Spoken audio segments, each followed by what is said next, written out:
प्रियंका, अपने आपकी क्या यादें हैं पुरानी बिल्डिंग में? जिस तरीके से हमने देखा है प्रजातंत्र का गला घुटा गया है, फार्म बिल का मैंने प्रोटेस्ट देखा, हमने सस्पेंशंस देखे, हमने बहुत सारी ऐसी चीज़ें होते हुए देखी जो मैं नहीं समझती थी कि डेमोक्रेसी में, एक मैच्योर डेमोक्रेसी में होना चाहिए, जहाँ पे एक सरकार हमारी सुनवाई नहीं कर रही है। तो ये सारी मेरी मेमोरीज़ हैं। मैं उम्मीद करती हूँ कि आने वाले समय में जो नए पार्लियामेंट में हम जा रहे हैं, जो एसेंस ऑफ डेमोक्रेसी है, उसको ख़त्म करने का काम केंद्र सरकार ने किया। और सबसे ज़्यादा मेमोरीज तो मैं कहूँगी सेंट्रल हॉल की है, जहाँ पे दोस्तियाँ हुई, जहाँ से लोगों से मुलाकातें हुई, अलग अलग पार्टी से भले ही हम रहे होंगे, पर सबका इंटेंट एक ही है कि भारत को आगे बढ़ाना। अरविंद साहब, आज पार्लियामेंट में पुरानी बिल्डिंग में आखिरी दिन था, तो क्या गुनगुनाना चाहेंगे आप? वैसे भावुक हूँ, सच बताता हूँ। जी, पता नहीं था कि हम सांसद बनेंगे, यहाँ आएंगे। वैसे ट्रेड यूनियन मूवमेंट में आता था न्याय के लिए, हाँ, लेकिन देखा कि यहाँ जब नई कोई भी सरकार आती है तो पहले की सरकार क्यों बदलती है कि लोग उनसे समाधान नहीं करके नई सरकार है। अब नई सरकार आने के बाद में हमने जो कुछ वादे किए क्या हम वो पूरे कर पाएंगे, उसका बुरा लग रहा था कि हमने नई सरकार पे के पास बहुत अपेक्षाएं थी, नहीं हुआ।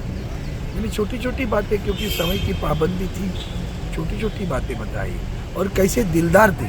तो मैंने ये बताया कि महाराष्ट्र राज्य के निर्माण के समय सी डी देशमुख जो उस वक्त के फाइनेंस मिनिस्टर थे, उन्होंने इस्तीफा दे दिया कि तुम महाराष्ट्र को न्याय नहीं दे रहे हो। पंडित नेहरू जी प्रधानमंत्री जी को उतना करने के बाद में वो हुआ, महाराष्ट्र बन गया। पंडित नेहरू जी ने बदला नहीं लिया, उनको यूजीसी का प्रेसिडेंट चेयरमैन बनाया, उनको NCAER पे ले लिया, इकोनॉमिक रिहैबिलिटेशन था उस पर ले लिया। तो पद देते गए, वो तो रिजर्व बैंक के गवर्नर भी रह चुके थे। आज क्या हो रहा है?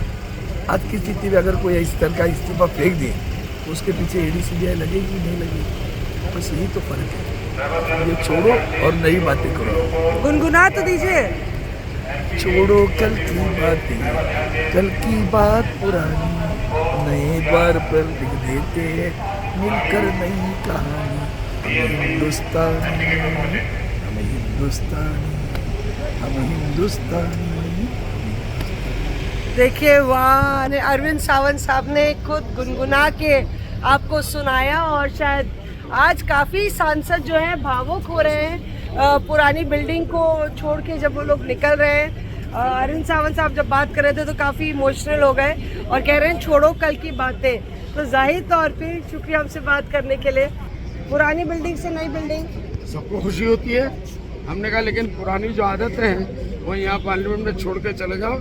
देश जो है संविधान के ऊपर चलेगा और संविधान कहीं भी हिंदू मुस्लिम की इजाज़त नहीं देता, धर्म की इजाज़त नहीं देता।